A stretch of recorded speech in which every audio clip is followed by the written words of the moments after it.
has something big in mind for each and every one of you. Trust. It is a clue.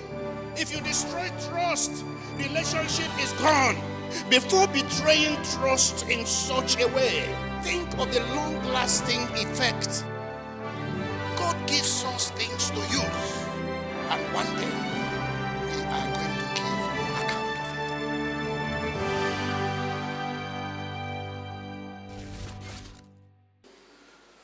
I want everybody to like me.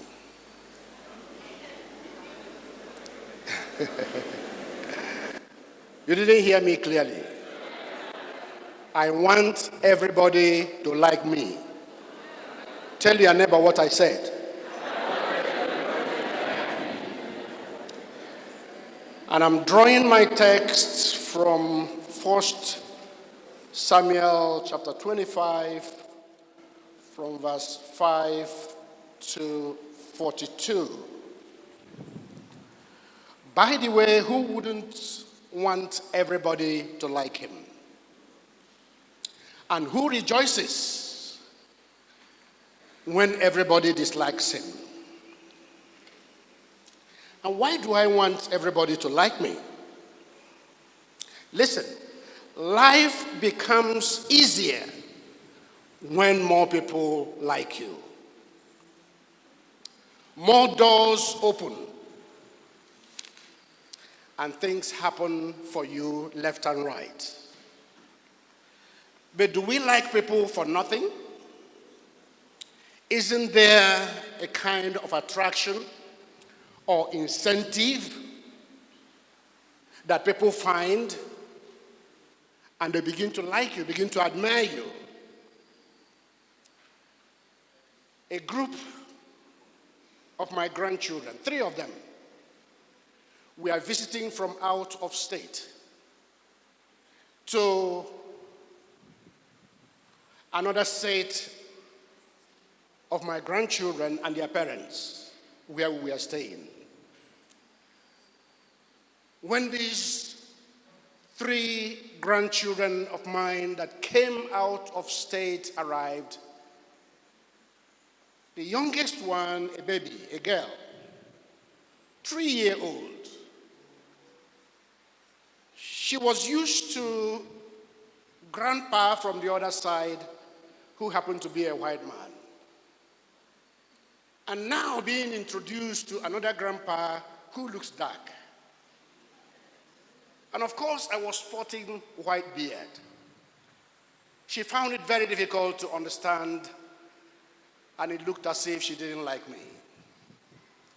Each time I drew closer to her, she ran off. But a set of 3 grandchildren that they came visiting, they were used to me. Virtually every evening, they all climb onto my bed. And we have a TV. It's either I'm watching something with them, and they are jumping on me. I'm cutting apple, pear, I'm peeling tangerine, and we are all eating and laughing and playing. Sometimes it is chocolate, Kit Kat chocolate. I distribute.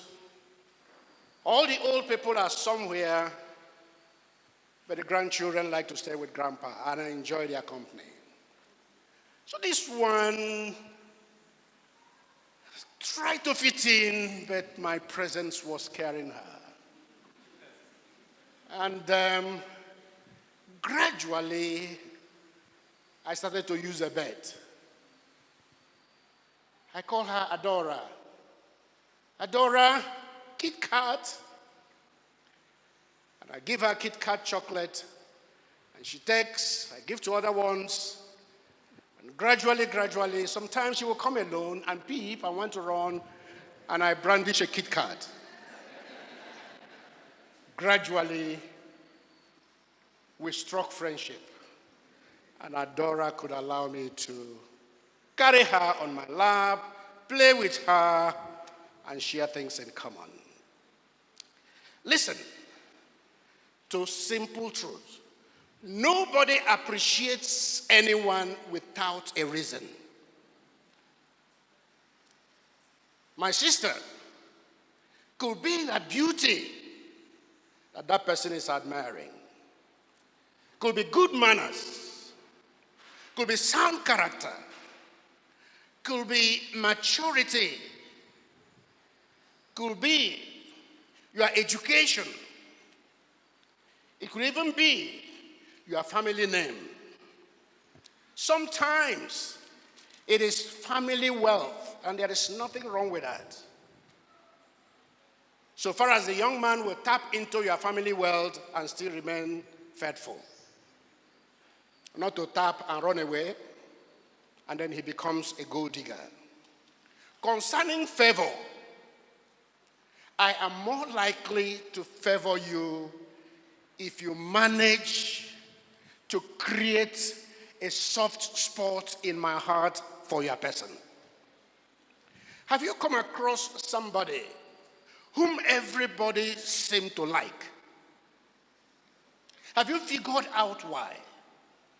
And of course, I've heard people say, that guy is so nice.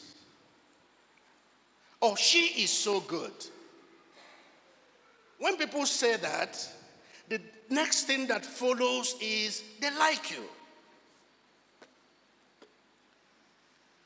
I'll be more comfortable to go all the time buying Gary from that man who makes me to feel at ease in his shop. If I were a student, I'll prefer to be in the class of that teacher I like and admire. I wouldn't want to be in the class of the grouchy, stone-faced one. If I were a church goer, I would like to be attending the church of that pastor who is so nice, loving, and caring.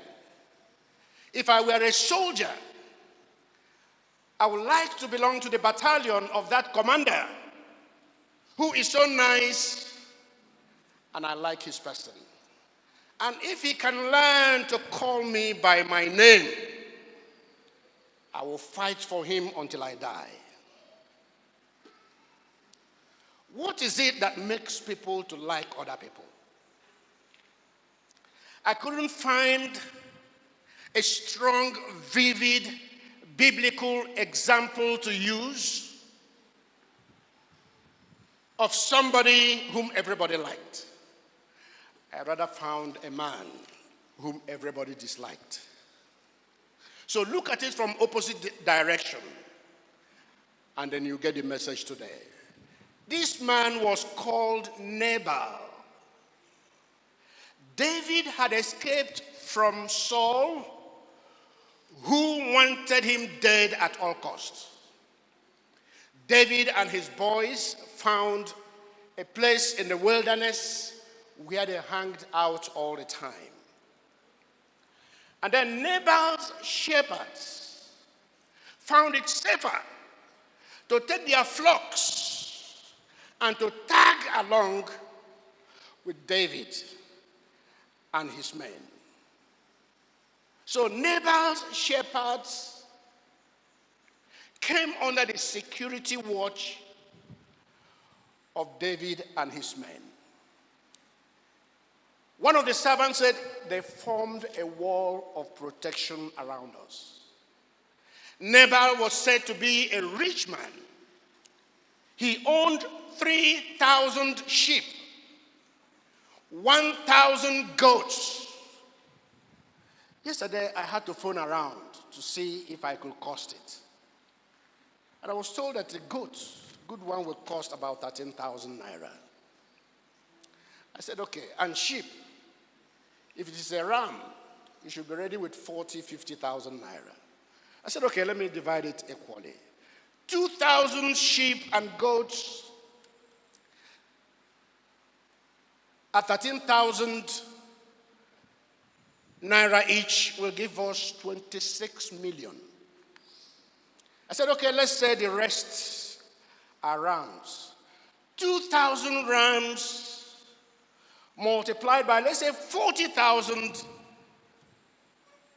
naira we have 80 million.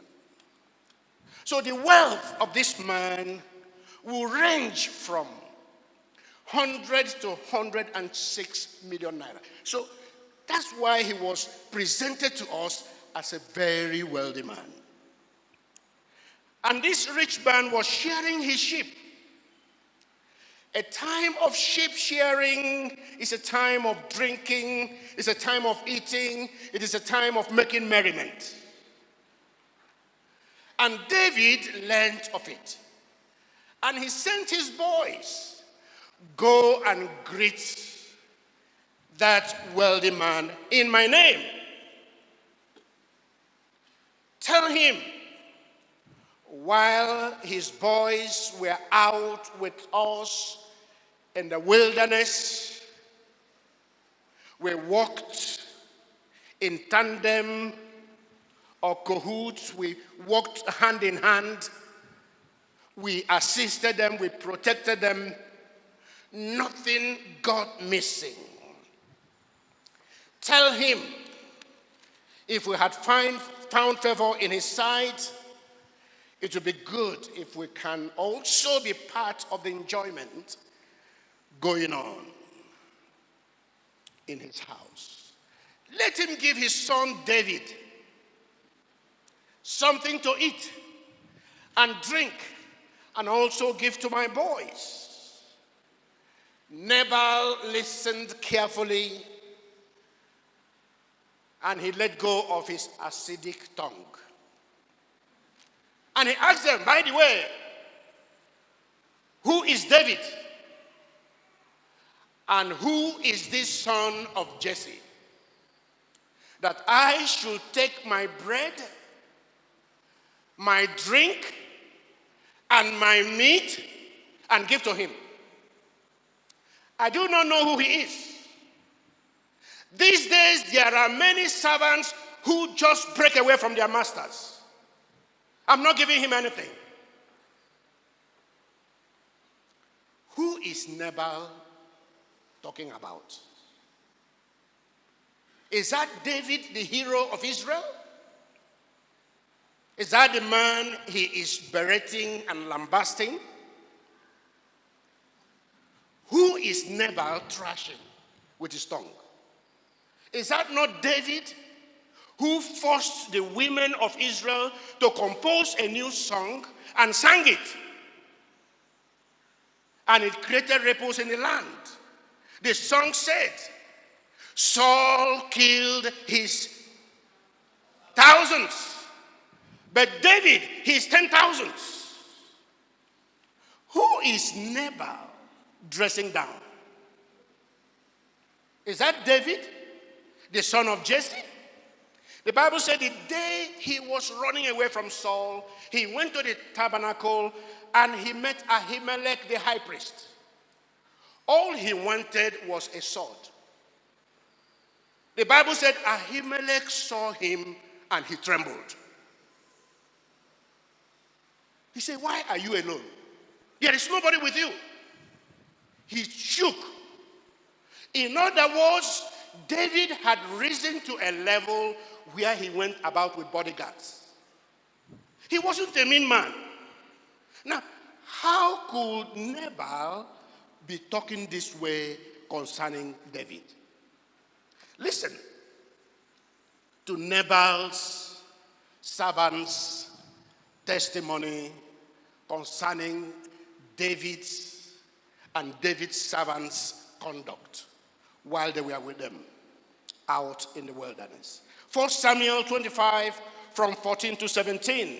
Meanwhile, one of Nabal's servants went to Abigail and told her, David sent messengers from the wilderness to greet our master, but he screamed insults at them.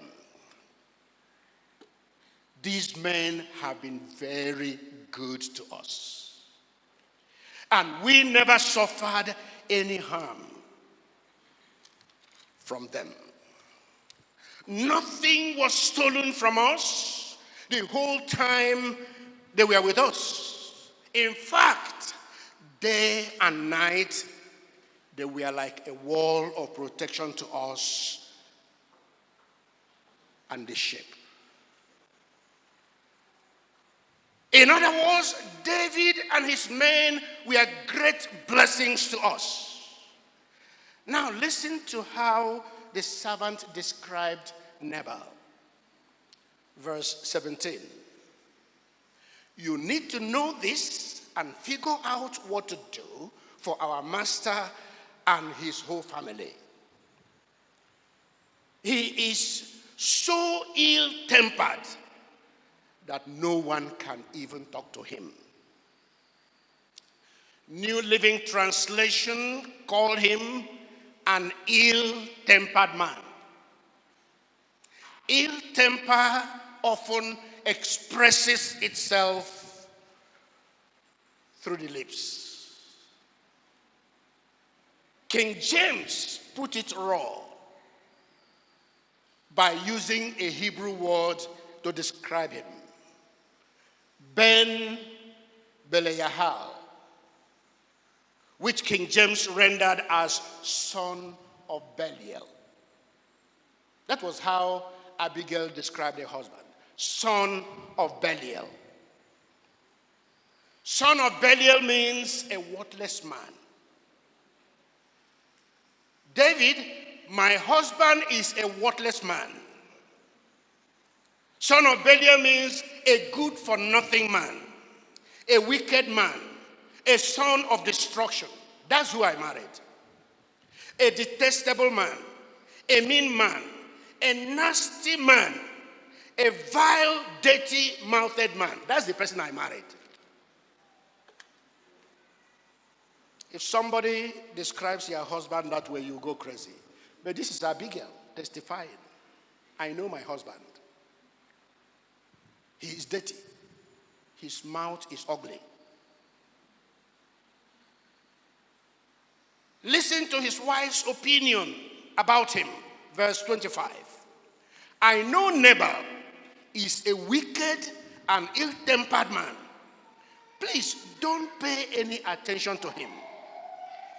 He is a fool. That's New Living Translation describing, that's what the meaning of Nabal anyway. He is a fool, just as his name suggests.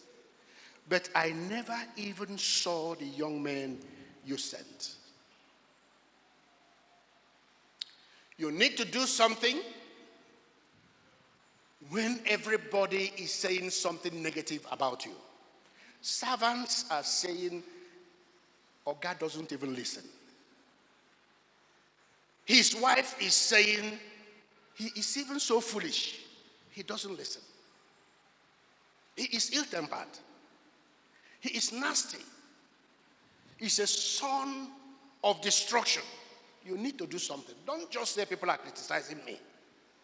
Our people say, when you see a child crying and pointing fingers somewhere, if the mother is not there, the father is there. Whatever people are pointing to, are they talking of your temper? Are they talking of your anger? Are they talking of your greed? Examine yourself. There must be something. People have discovered something real. God killed Nabal within 10 days after this encounter. As soon as David heard of it, he sent his boys. Go meet Abigail, the wife of late Nabal. Tell him that I am proposing. I want to marry her immediately. Can you figure out why David liked this woman? Verse 23. Now when Abigail saw David, this was the day David was going to destroy the entire Nabal's household. And Abigail was running to meet him, to appease him. Now when Abigail saw David, she dismounted quickly from the donkey, fell on her face before David and bowed down to the ground. This is respect. This is honor. I have discovered something strange. Bad men often get very good wives. I don't know why. And nasty women often get very good husbands. It is even better. But when a bad man gets married to a bad woman, it becomes a very evil mixture.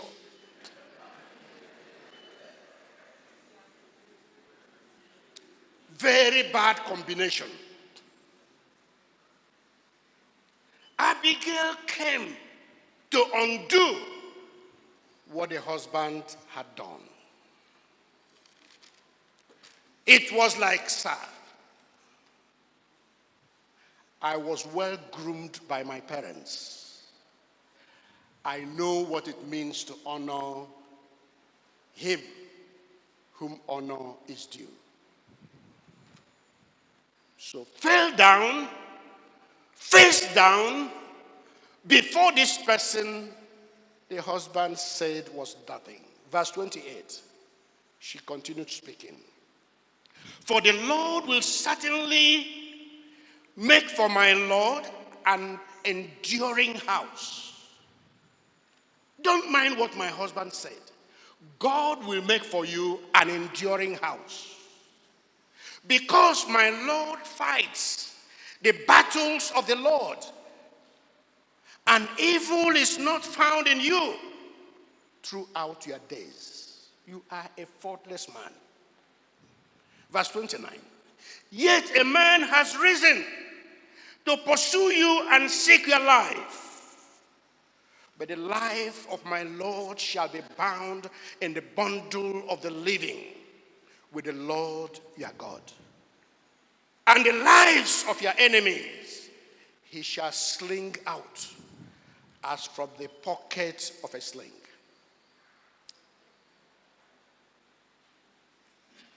If you have dipped your lips into acid, please make sure when you are going to marry a woman whose lips were dipped into honey. Let there be a little balance. If not, you are going to die very quickly. Verse 31, last part of it. But when the Lord has dealt well with you, or with my Lord, then remember your handmaid. In other words, Nabal didn't want anything to do with you. Why? He was politically blind. Abigail could discern. Abigail was wise. Abigail was politically alert. Abigail could predict. She knew this person before whom I have fallen, I see him as the next king of Israel. Hallelujah. But Nabal couldn't fathom that.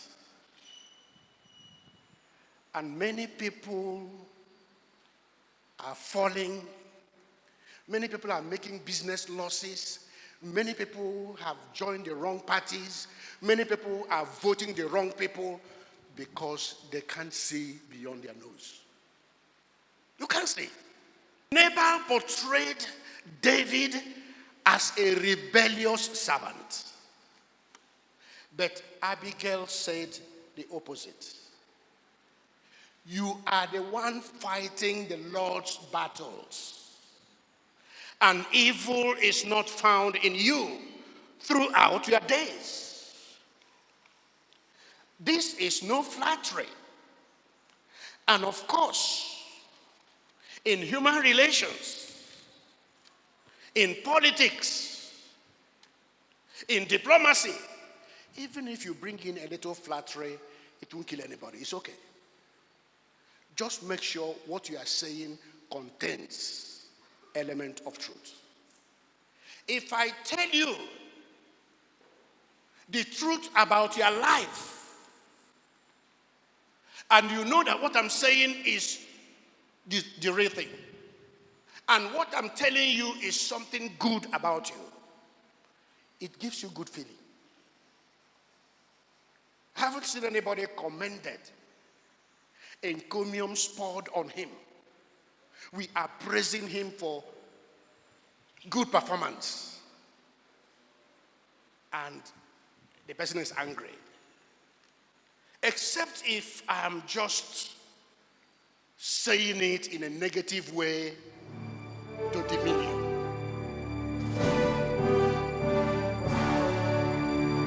We hope this message has inspired you. Thank you for watching. To order for this message, please call 080-3641-2443. God bless you.